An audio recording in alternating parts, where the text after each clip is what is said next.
Good morning, everybody. I'm Nikki Stanzione. And I'm Kristen Van Dyke. And this is New Mexico Style. And Kristen, you're going to be so proud of me. Why? I have joined the new age. Guess what I did yesterday? You got an iPhone. Yes! I knew it! I How'd you know? Because I've been thinking, when is she going to get a new iPhone? Well, this is the thing. It's not like I had any money and saved up to buy a big iPhone. What happened was my phone cracked. The whole glass cracked yesterday, and they couldn't fix it, so I'd have to pay the deductible on the insurance to get a new one, and the deductible was the same cost as not the 5. I got the 4, the 4S. But still, there's not that much difference between not the much two difference. Anyway. I feel like a new woman. Do you like it? Yes. You figured it out yet?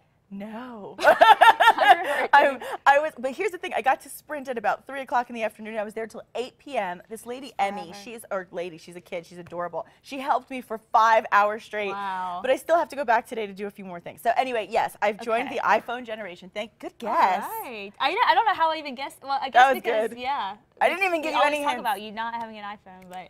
Yeah. So I'm excited. So now I've joined the club. Meanwhile, the other thing that I thought was interesting is that you told me that I'm not going to love Lobster anymore so much. No, you're not at all. And I'll show you why in just a second. Okay, After headlines, when we go to weather, my friend caught the largest lobster ever, which sounds awesome. You're like, yes, the more lobster, the better. I love lobster. I love lobster. But not when you see this picture. Okay, so stick around for this. That's the tease. We're going to show it in a minute. Meanwhile, we'll show you this now. We have new video of fearless Felix Baumgartner's Supersonic Skydive. This video is from one of the many cameras that were on him. So take a look at this. Right. Felix Baumgartner had a camera strapped to his chest. So there is the leap there. And you're going to see that video from his chest when he took that jump in just a second. It shows a smooth start. Things are going well. I believe that's from his suit right there. But then it quickly starts to spin out of control. And you'll see this in a second from his perspective right there. That is scary. Wow. And remember, yesterday I was talking about if he went into a flat spin, he could have died because all the blood would rush to the outside of his body. Right. So how scary is that? I got to tell you, just looking at that makes me completely nauseous. So I can't even imagine what he did. I mean, the thing is, he managed to stabilize himself, breaking the sound barrier, of course, and landing safely outside of Roswell. But you have to imagine in that moment, he must have been frightened. I mean, who wouldn't be? Yeah, of course, because that was one thing. He's like, I cannot go into a flat spin. He starts spinning, and then he said, I remember we were talking about this yesterday, when he normally jumps or skydives, he can feel the air, so he can feel which way the wind's blowing, which way he needs to turn his body to make sure he stays in control. Exactly. But with that suit, he couldn't feel anything. Yeah. And so it was a lot harder for him to turn. God bless him. Oh my gosh. I'm just so glad he made it. He made history. He made history, and it was good history, and it was positive, and it was a great outcome, and we are so happy that it happened here in New Mexico. That makes it even cooler, because the whole world is talking about it, and it happened right here. So lots of great things going on, and also some reality going on, and we're not talking about reality TV, we're talking about the news. Let's check in with KRQE News 13 anchor Elizabeth Alvarez with this morning's headlines looking pretty in pink. Oh, thank you. Nikki, did you say you felt nauseous? Nauseous. Nauseous. Yes. Nauseous. There nauseous. You go. Like that. No, I can't get enough of that video, honestly. Every time I see it, it's just incredible. It is. So anyway, well, let's get to your news headlines, shall we? This morning, 2 teens who allegedly threatened to shoot up Belen Middle School last week are out of jail. 8th graders Alejandro Ortega and Lawrence Chavez went before a judge yesterday. The judge let them out on house arrest with a GPS monitoring device until their trial. The boys and 2 other classmates were arrested after police say they were planning to carry out a shooting rampage last Friday. Caleb Lucero and Mateo Jaquez will face the same judge today. We'll keep you posted on what happens with that. A neighborhood association is trying to put a stop to some Boy Scouts who want to work on a 40-acre site in Sandia Park. The Scouts got a special permit giving them the go-ahead, but neighbors are saying not so fast. Here's News 13's Amanda Goodman to explain why. It may not look like much now, but the Boy Scouts have big plans for this 40-acre site donated by the Campbell Ranch located in Sandia Park. What we see out there is a day camp for Cub Scouts and then weekend camping for Boy Scouts and Cub Scouts during the non-summer months. The Great Southwest Council was on its way, receiving a special permit from Bernalillo County this summer to start some work on the property. But that permit is now being appealed by the Sandia Park Scenic Byway Neighborhood Association. My biggest concern is fire. You know, if one match hits the ground in the wrong place around here, the whole place burns up. It's no secret the East Mountains are very dry and full of fuel. Many folks here will tell you they live in constant fear of a big blaze. But fire isn't the only worry with the camp. Neighbors say it would mean more traffic and noise, too. Having kids overnight and at large numbers, and then the fire piece of it, concerns me within our neighborhood. It really is a neighborhood. And there's water worries also. We're dry, and the wells are going down. People are having to re-drill deeper and deeper. The Boy Scouts say they're working on an agreement to use the well that is already on the property. As for the fire concerns, We just want to make sure that we minimize that concern in that area. I mean, we teach our kids about fire safety. They have to earn the right to even carry matches. Amanda Goodman, KRQE News 13. The appeal goes before the County Commission on November 7th. You will continue to pay higher admission fees at the Albuquerque Zoo, at least for now. City Council yesterday delayed a vote on lowering the fees. The mayor recently raised prices to pay for millions of dollars in maintenance, but councilors Ken Sanchez and Debbie O'Malley proposed a new bill to bring the prices back down to $8 for adults and $3 for kids and seniors. Councilors will take up the issue again in 2 weeks. The council did, however, decide to get tough on businesses that are busted for selling any kind of synthetic marijuana or spice. The businesses will now be subject to the city's 3 strikes you're out rule, meaning they could be forced to shut down. The illegal drugs also includes bath salts. A popular politician from Albuquerque who was also known for his sweet tooth has died. George Buffett passed away this weekend from heart problems. Mr. Buffett had a popular candy shop in the Northeast Heights. He also served in the state legislature for 24 years. Buffett was also the cousin of billionaire Warren Buffett. Turning to politics now, President Barack Obama and Mitt Romney are getting ready for their rematch tonight. It's the second of 3 debates, and this one will be held at Hofstra University on Long Island. It will be a town hall style debate where people in the audience will have a chance to ask questions. Mr. Obama is trying to rebound from the first debate where he didn't do so well. Romney will try to keep his momentum going. Judge the two for yourself tonight at 7 p.m. right here on KRQE. And that wraps it up for your Tuesday morning headlines. Be sure to catch Matt, Kristen, and myself on KRQE News 13 every weekday morning beginning at 4:30 a.m. All right, Nikki, Kristen, I'm going to send it back to you.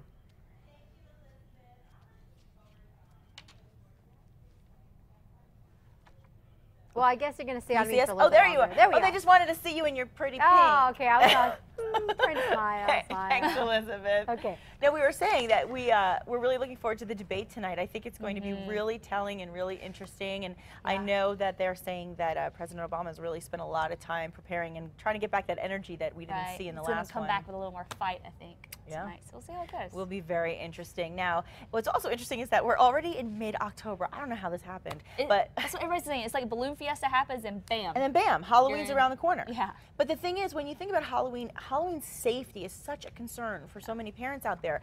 But now, speaking of phones, there's an app for that. Listen to this. Secura Phone, that's with an F, has released a free Halloween app that tracks kids who go trick-or-treating without their parents. Right, so the app will basically send an alert message to a parent when the child travels too far from home, and it will update a parent on the location of their child every few minutes. And children can also send an SOS message to their parents in case of an emergency. So it's a way to track their kids. This is like one of the best things I've ever heard. Kid because, Tracker. well, yeah, it should be called Kid Tracker, but it's Secura Phone, and phone spelled with an F. It's really interesting because, you know, you think about even the kids sometimes get scared, but especially for those parents who sometimes hold their kids back because they're worried about strangers. Now you don't have to worry. And not just for Halloween, actually. This app actually keeps tabs on children whenever they're outside the home and on their own. And it holds a history of the child's locations to aid emergency dispatchers in case of a child gone missing. Isn't that great? Wow, that is really cool. I mean, because some kids just wander off. I remember my little sister when she was 2 or 3. I mean, you turn your head for 1 second, she's like gone somewhere. Oh, yeah. Out in the neighbor's yard, in a grocery store, oh, yeah. shopping.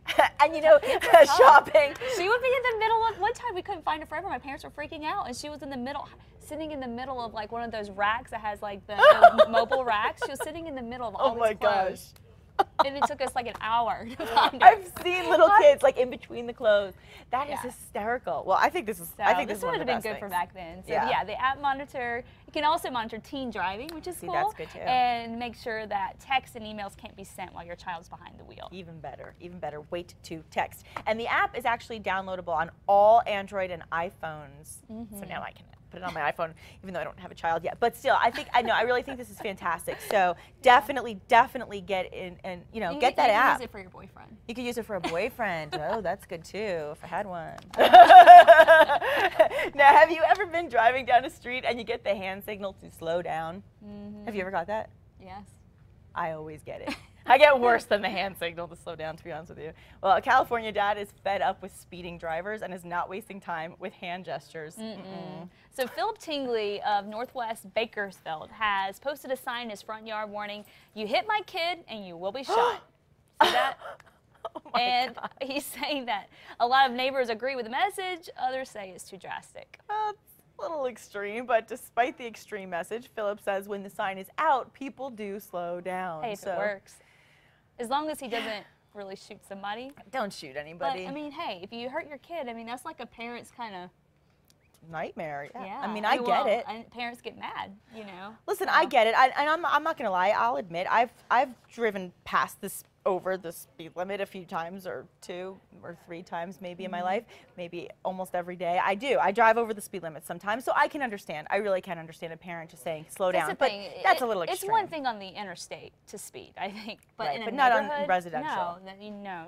Got to be careful. It's more important their safety than getting somewhere fast. Safety first. Now, this hardened criminal, listen, 4-year-old Savannah Jones was banned from a Washington State Safeway for life after she opened a bag of dried apricots. She took out a few to eat. She was kind of hungry, and then she returned the bag to the shelf. Hardened criminal. And she was with her father at the time, and he had no idea that his daughter had eaten from the bag at all. But a security guard stopped them as they left the store, held them in a break room, and told them that they were pressing charges and that the little girl was banned from the store. That's and what happened to your sister. Here's the craziest part of it all. They ordered her to read and sign a form admitting that she understood the charges that she couldn't come back in to the store. Well, here's the thing. Savannah can't read or write. She's a little child. So the guard ordered her to scribble on the paper, and Safeway has now apologized for the incident, and the overzealous security guard has actually been fired. Right. That's a ridiculous. funny story. I mean, look, like I said, your sister would have been caught there, right? She's like Yeah. stuck in like the rotating clothing rack. So I mean, kids grab food. Kids They grab do things, yeah. And the fact that they wanted her to sign papers Poor when she kid. can't even read yet is hysterical. Anyway, that's really like a you gotta be kidding me. And we'll have more of those you gotta be kidding me's tomorrow's show. But in the meantime, you don't have to be kidding me about this. I think a lot of people saw it coming.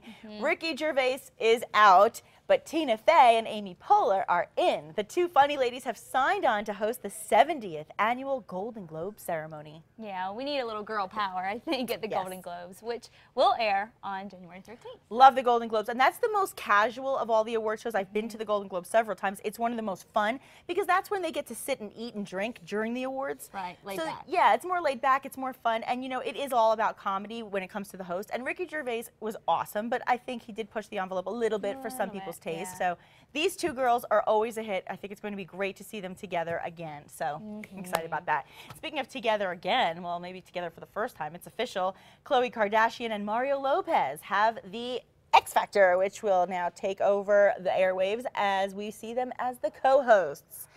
Yeah, I'm not really that happy about this. TMZ broke the story that Khloe and Mario were close to a deal, but now we know that they have both signed on the dotted line. Yeah, we're told the duo's salaries will add millions to the talent budget.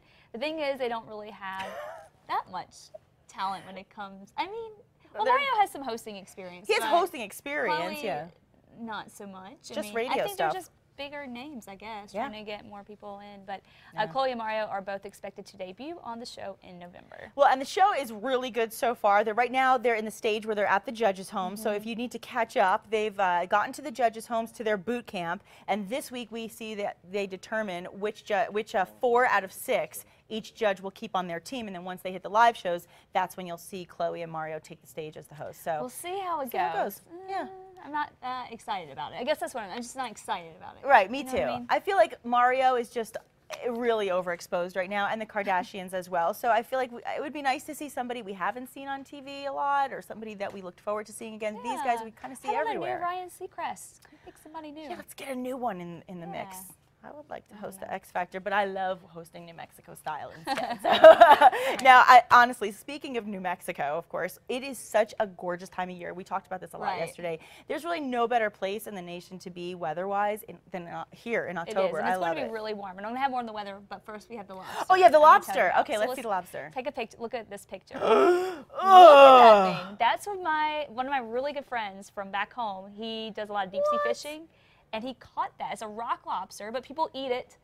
It looks like the sea cockroach or something. Oh my gosh. Look at that thing. It doesn't make me want to eat lobster. Look at his belly. Ew, it's just gross, but it's huge. That is a monster I don't know lobster. if he, and I have to find out, I don't know if he either A, made a ton of money off of it, or B, he ate it. Did he catch it this week? He caught it, I believe it was like last week or so. Oh yeah. my goodness. It was pretty recently. You'll have to follow up on this and tell us what happened to the I'll lobster. have to find out from Clearly him, he got his sunburn as a lobster as well, doing this catching. He's always doing that, yeah. The whole story about the swordfish and the eyeball on the beach, that's what made me think of the lobster. So I was like, like, that eyeball was like this big from a swordfish, So these sea creatures get rather huge. I know, it makes me wonder why I like to eat them so much. Ooh. Yeah.